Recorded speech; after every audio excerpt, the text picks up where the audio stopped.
사주이키. 안녕하세요. 사주이키의 송성엽입니다. 지지난 시간에 편제와 정제가 돈이 아닌 이유를 컴플렉스를 통해서 강의해드렸는데요. 이번 시간에는 편인과 정인이 문서가 아닌 이유를 중세 중국의 문화로 알아보겠습니다. 그리고 제가 지난 시간에는 3, 4인칭 복습을 했었는데 앞으로는 안 할 거예요. 시간 낭비니까요. 그러니까 혹시 지난 강의들 안 보신 분들은 꼭 26강부터 쭉 먼저 보고 오시기를 바라겠습니다. 자, 빠르게 갑니다. 살인상생을 풀어서 쓰면 편관생, 편인생, 비견입니다.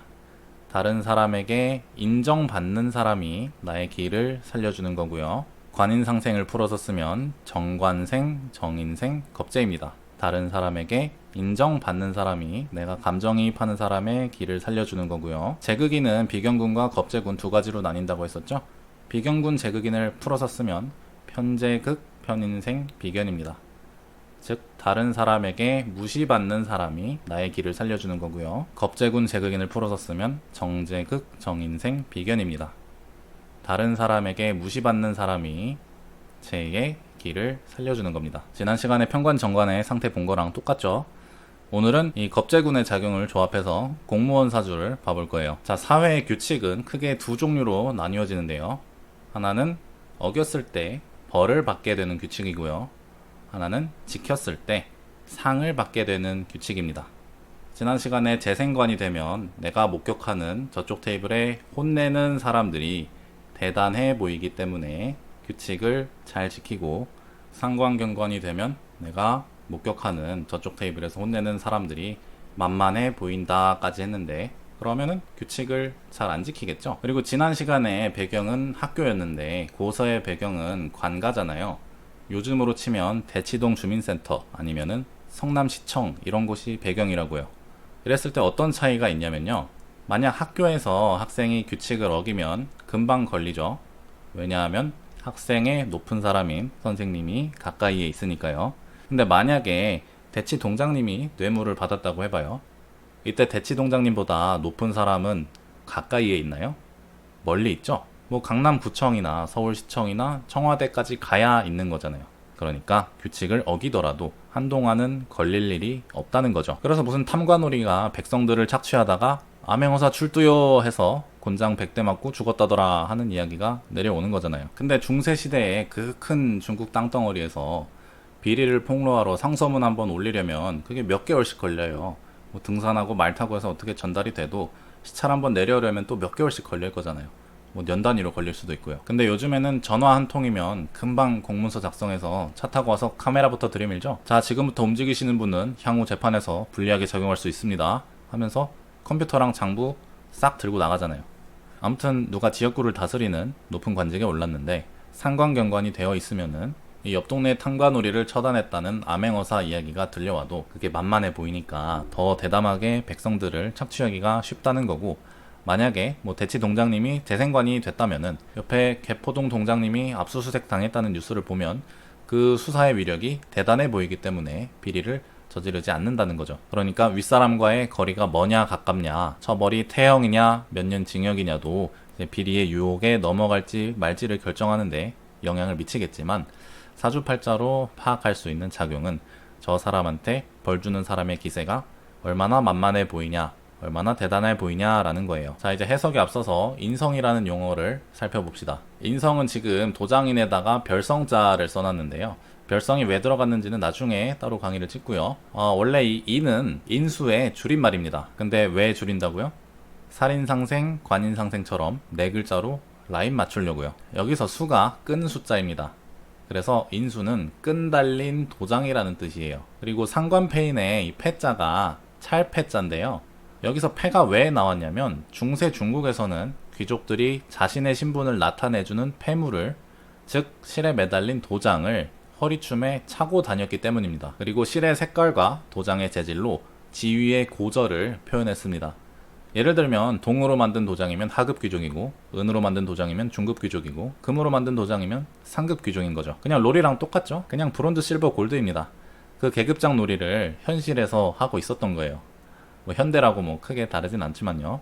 프라다백이나 뭐 알마니 시계 이런 거 차고 다니잖아요. 그리고 그 중에 제일 높은 도장이 황제의 전국 옥새고요. 오늘은 지난 시간의 관성과 마찬가지로 인성도 극을 당하거나 생을 받았거나 두 가지 상태를 살펴볼 건데요. 만약에 사주에 재극인이 된 시장님은 옆 도시 시장이 대통령상을 받는 걸 봐도 그 표창장 주는 사람이 별거 아닌 사람처럼 보이기 때문에 내가 무슨 부귀영화를 누리려고 쎄빠지게 비위 맞춰가면서 저런 상까지 받아야 하나 라는 생각이 들게 돼서 굳이 상을 받으려 노력하지 않습니다.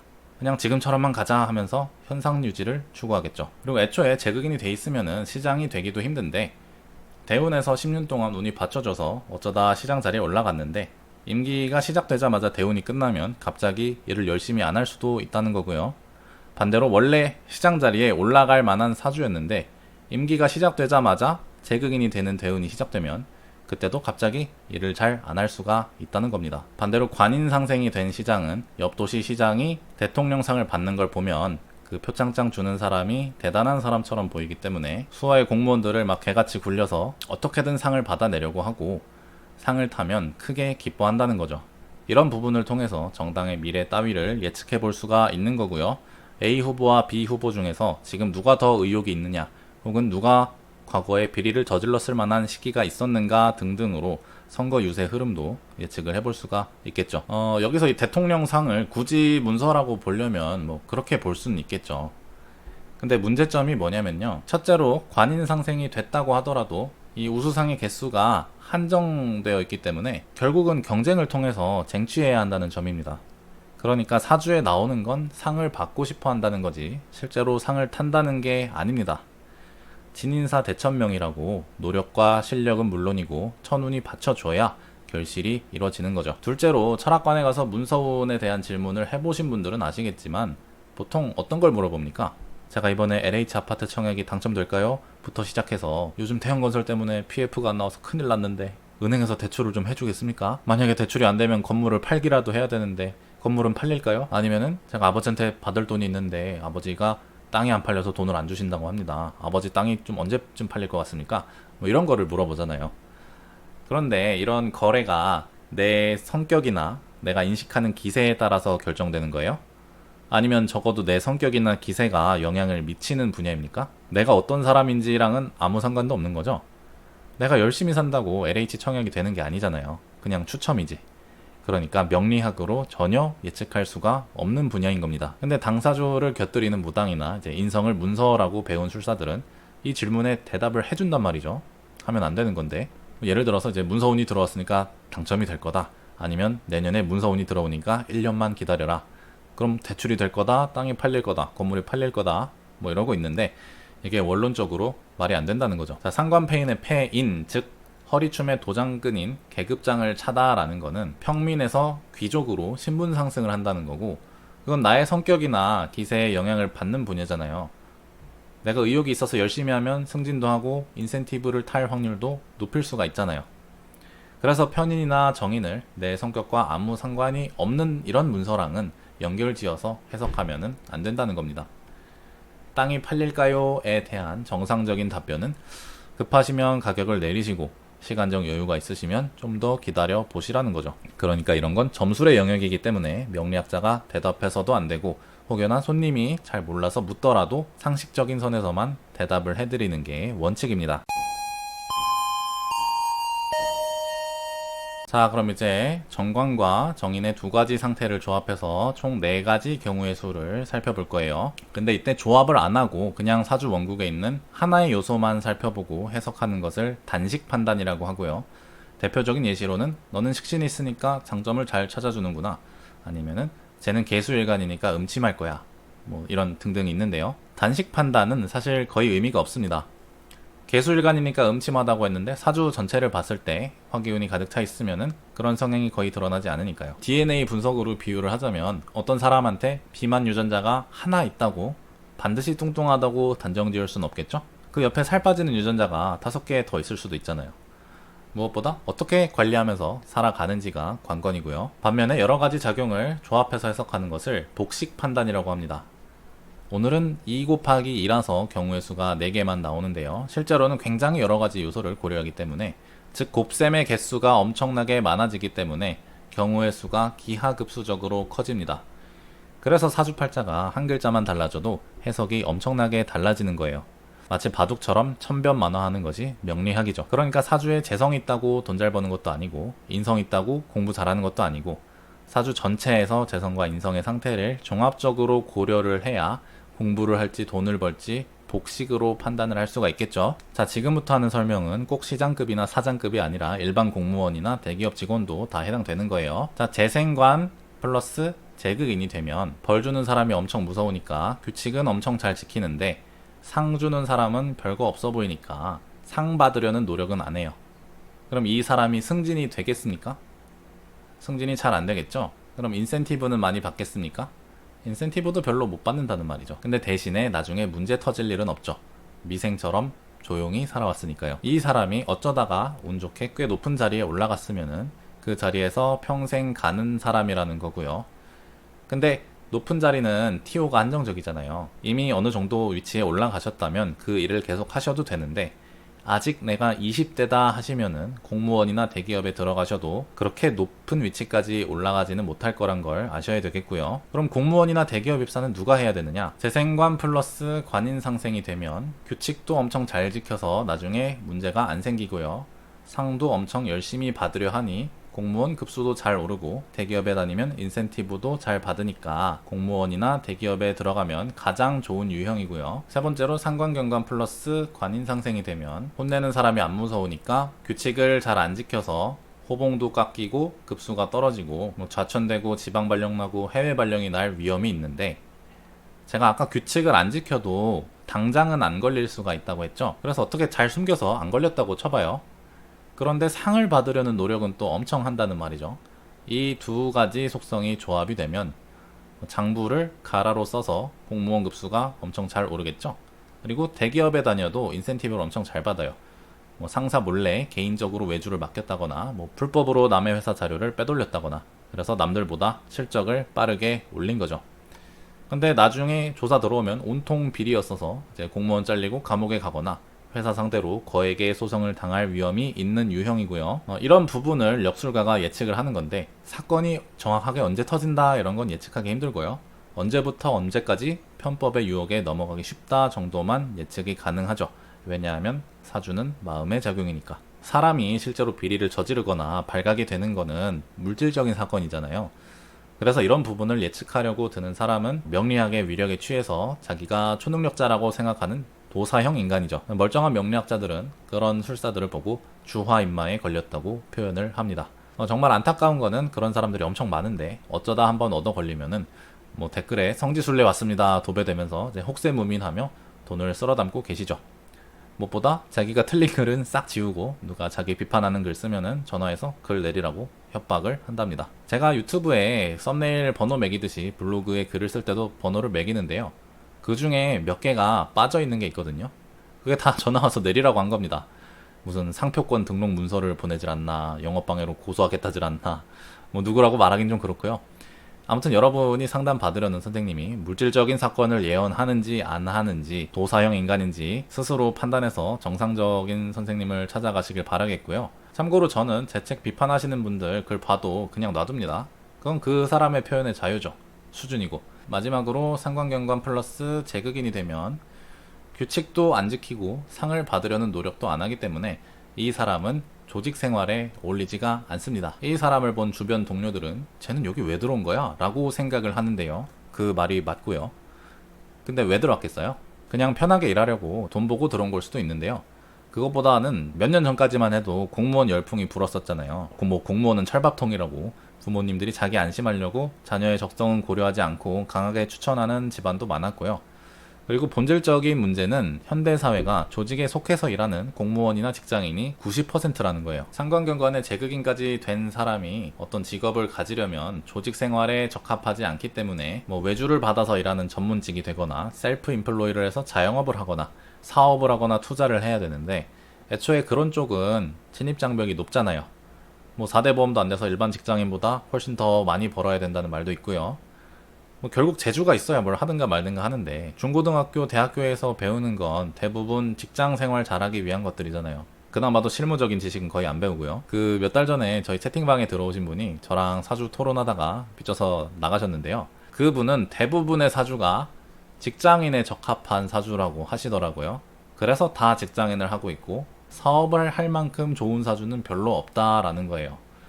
일단 이분의 문제가 뭐냐면요. 첫째로 손님한테 적성을 찾아줄 생각을 하지 않고 좋은 사주, 나쁜 사주를 가리고 있다는 거고, 둘째로 사회 구조를 보지 못하고 자기 눈에 직장인이 많아 보인다고 대부분의 사주가 직장인에 적합할 거라고 생각한다는 점이죠. 만약에 대부분의 사주가 다 직장인에 적합하면 왜 누구는 더 스트레스를 많이 받고 왜 누구는 더 회사 생활을 잘해서 승진도 잘하나요? 적성에 맞지 않는 직업을 택한 사람이 스트레스를 받는 거고, 적성에 맞는 직업을 택한 사람이 승진을 잘하는 거죠. 주변을 둘러보시면 회사 다니고 싶어 하는 사람이 그렇게 많습니까? 사업해서 부자 되고 싶은데 깜냥이 안 되니까, 아니면 인생 걸고 모험을 할 용기가 없으니까 그냥 참고 다니는 거잖아요. 더 좋은 대안이 없으니까. 그리고 무엇보다 옛날 사회에는 직장인이 이렇게 많지 않았잖아요. 옛날에는 농부가 90%였잖아요. 그럼 아마 저랑 토론하셨던 그분이 만약에 중세에 태어나서 사주 공부를 하셨으면 자기 눈에 보이는 게 농부밖에 없으니까 대부분의 사주는 농부에 적합한 사주고 고관대작이 될 만큼 좋은 사주는 매우 적다, 이렇게 생각하셨겠죠. 근데 방금 전에 이 두 주장이 서로 모순이죠. 사실 고관대작에 적합한 사주라는 게 결국 공무원이나 대기업 직장인 사주를 말하는 건데, 뭐 중세시대라고 농부 사주만 계속 태어납니까? 또 현대라고 직장인 사주만 계속 태어납니까? 그게 아니죠. 51만 8,400개의 사주는 어느 시대든 어느 나라든 골고루 태어나는데, 시대에 따라 사회에서 요구하는 직업의 TO가, 즉 어떤 직업을 얼마나 많이 필요로 하느냐가 달라지는 거죠. 아예 원시 시대면은 자기 적성에 상관없이 무조건 다 강제로 사냥꾼 했어야 했듯이요. 아니면은 굶어 죽던가. 그래도 이제 원시 시대나 중세 시대에 비해서는 직업군이 다양해졌기 때문에 이제 사람들이 자기 적성에 맞는 일들을 찾아갈 수가 있는데요. 그나마도 의자 뺏기 싸움이라서 자기 적성에 맞는 일을 하면서 살아가는 데에는 경쟁이 필요하다는 거죠. 즉 TO가 적기 때문에 실력이 높은 사람들이 그 일을 하고 있는 거라는 거예요. 그리고 제가 몇 강 전에 십신 자체에는 해석이 없다고 했었는데요. 이 부분과 관련해서 조금 더 짚어드리자면, 용어에 현혹되시면 안 된다는 겁니다. 상관이라는 명칭이 관을 상하게 한다는 뜻이라고 해서 상관 하나만 있는데 상관경관이라는 작용이 일어나진 않아요. 사주에 정관 하나만 있어도 상관경관이라는 작용이 일어나지도 않고요. 원국에 정관이 없는데 상관운만 들어왔다고 해서 내가 감정이입하는 3인칭을 혼내는 4인칭이 만만해 보이는 작용이 일어나지는 않는다는 거죠. 상관과 정관이 모두 있어야 상관이 정관을 칠 수가 있겠죠. 징맨이 징을 치듯이요. 이제 조언을 좀 하나 드리자면은, 시청자분들 중에 공무원이나 직장인이 계시다면 운에서 재극인이 되면 내가 이달의 우수사원의 가치를 폄하하게 되는 작용이 있으니 별거 아닌 것처럼 보여도 의욕을 좀 내서 성취를 하시면은 재극인 운이 끝났을 때 그때 참 잘했다라고 생각하실 날이 오실 거고요. 운에서 상관경관이 되면은 내가 사회적 제재가 두렵지 않게 되는 작용이 있으니 별거 아닌 것처럼 보여도, 규칙 좀 어겨도 괜찮을 것처럼 보여도 최대한 몸을 사리시면 이 상관경관 운이 끝났을 때 그때 참 잘 참았지라고 생각하실 날이 오실 겁니다. 대운은 10년이라는 긴 세월이라 꾸준히 운세에 저항하기가 힘든데요. 다시 말해서 새롭게 바뀐 내 성격에 10년 동안 거스르려면 스스로 지치게 되는데요. 연운은 1년밖에 안 되니까 좀 참고 살아보시면은 언젠가 해뜰 날이 오실 거라는 겁니다. 자, 이제 좀 실전적인 이야기를 해봅시다. 여러분들은 자기소개할 때 자신의 직업을 아주 구체적으로 말하십니까? 아니면 큰 카테고리만 말하십니까? 저도 지금 직업이 명리학자 겸 사주과외 선생인데, 누가 무슨 일 하냐고 물어보면 그냥 자영업 한다고 해요. 누군가가 자기 직업을 숨기는 데에는 다양한 이유가 있겠지만, 제 경우에는 철학관 한다고 하면 자꾸 사주 한번 봐달라고 해서 귀찮아서 그런 것도 있고, 또 프라이버시니까요. 자영업자라고 하는 게 뭐 거짓말은 아니잖아요. 여담입니다만, 역술가라는 직업의 최대 단점은 어느 날 전 여친들한테 카톡이 와서 반갑게 이야기를 나누다 보면 용건이 결국 새 남친과의 궁합을 봐달라고 한다는 점입니다. 그것도 무료로. 자기가 아는 사람 내에서는 제가 사주를 제일 잘 보니까 저한테 부탁하는 건 알겠는데, 아니 전 남친한테 부탁할 게 따로 있지. 뭐 아주 결혼식 때 축가도 불러달라고 하겠어. 뭐 니네끼리 알아서 잘 먹고 잘 사시고요. 어쨌든 직업을 명확하게 설명하지 않는 건 철학관 손님들도 마찬가지입니다. 제가 아는 사람 중에 공무원이 2분 계신데 한 명은 집배원이에요. 그러니까 우체부죠. 근데 이 사람도 누가 무슨 일 하냐고 물어보면 그냥 공무원이에요, 이렇게 말합니다. 뭐 아마 자기 직업에 자부심을 못 느끼셔서 그런 걸 수도 있겠죠. 아니면 한국 문화가 이제 다른 사람들 직업을 좀 깔보는 그런 문화가 있기 때문에 무시받는 게 싫어서 그럴 수도 있고요. 그리고 또 한 분은 이제 정치인 비서인데 이 사람도 누가 무슨 일 하냐고 물어보면 그냥 공무원이에요 이렇게 한단 말이죠. 왜냐하면 정치인 비서라고 하면 뭐 빨간색이냐 파란색이냐 그거부터 묻는 사람들이 있잖아요. 그거 자체가 피곤하다고요. 근데 여기서 집배원이랑 정치인 비서관이랑 하는 일의 성격이 같습니까? 우리가 생각하는 일반적인 공무원 이미지인 민원 접수인이라던가 뭐 서류 결제하는 사람이랑은 하는 일이 다르잖아요. 집배원은 아침에 우체국에 출근해서 편지 잔뜩 차에 싣고 지역구 돌면서 우편함에 배달하고, 점심 먹고 또 편지 잔뜩 리필하고 또 돌면서 우편함에 배달하고 퇴근하잖아요. 그럼 집배원 사주에 전형적인 공무원에게 필요한 정관급 겁재나 정인생 겁재가 꼭 있어야 적성에 맞는 일을 하고 있다고 할 수가 있나요? 보통 공무원이랑 대기업 직원이 같은 사주라고 하잖아요.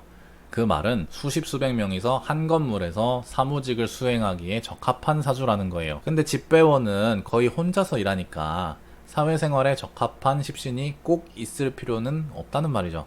또 무당이랑 기생이랑 연예인이랑 다 같은 과의 사주다 라고 하는 것도 들어보셨을 텐데요. 요즘 무당은 굿할 때 손님 한 10명 정도 앞에서 굿을 하는데, 옛날 무당은 굿할 때 마을 전체가 구경을 했단 말이죠.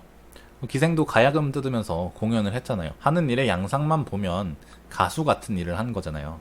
그러니까 명리학은 특정 직업을 보는 게 아니라 그 사람이 가진 기세가 어떤 업무를 수행하기에 적합한지를 보는 거예요.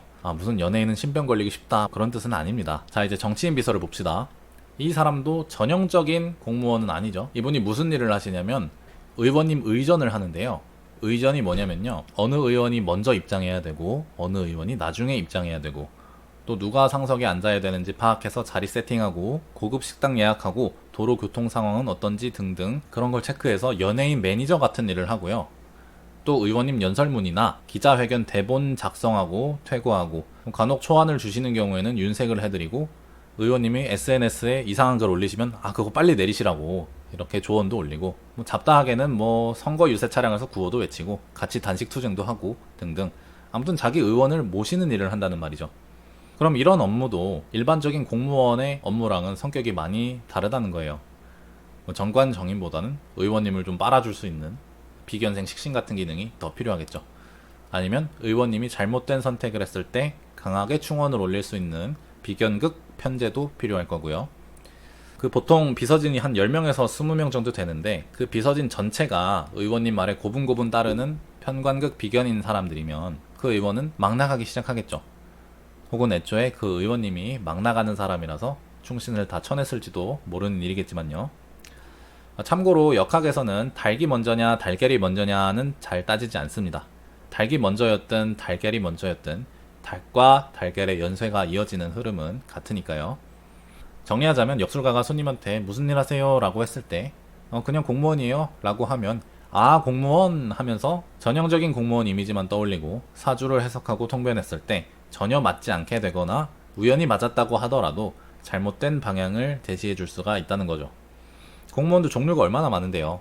그러니까 구체적으로 무슨 역할을 하시는지, 몇 명이서 일하시는지, 후임은 있는지 등등을 다 물어보시고 통변을 하는 게 그 손님을 위하는 길이라는 점 알아주셨으면 좋겠고요. 어떤 역술가가 손님한테 뭐 이것저것 물어보면은 그게 실력이 떨어져서 못 맞춰서 물어보는 게 아니고 정확한 솔루션을 드리기 위해서 물어보는 거라는 거예요. 만약에 여러분이 철학관에 방문할 예정인 손님이시라면 어떤 업무 환경 속에서 어떤 인간관계를 맺고 사는지를 최대한 자세하게 설명해 주시면 더 나은 해결책을 제시받을 수 있답니다. 아까 원시시대 이야기를 살짝 했는데요. 원시인도 다 사주가 있죠. 근데 원시시대에는 문자가 없었잖아요. 종이도 없고 화폐도 없었죠. 그럼 도대체 이런 시대에서는 재성이나 인성을 어떻게 해석하실 거냐는 거죠. 키워드를 외운 사람은 절대 해석을 할 수가 없겠죠. 그냥 과거의 일이니까 무시할 겁니까? 앞으로 미래가 어떻게 될지는 모르겠지만 이제 기축통화가 다 사라지고 전자화폐로 다 대체될 수도 있는 거잖아요. 그러다 3차 세계대전이 일어나서 문명이 초기화되면은 그때는 뭐라고 해석하실 겁니까?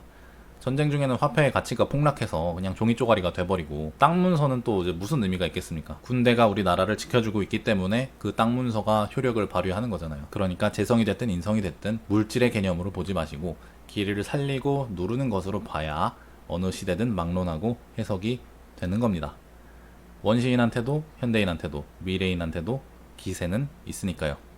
자, 다음 시간에는 편관과 편인의 두 가지 상태를 조합해서 또 복식 판단을 해볼 거고요. 조금 더 수준을 높여서 십신이 꼭 사람일 필요는 없다는 점을 알아보겠습니다. 그럼 오늘도 시청해주셔서 감사합니다.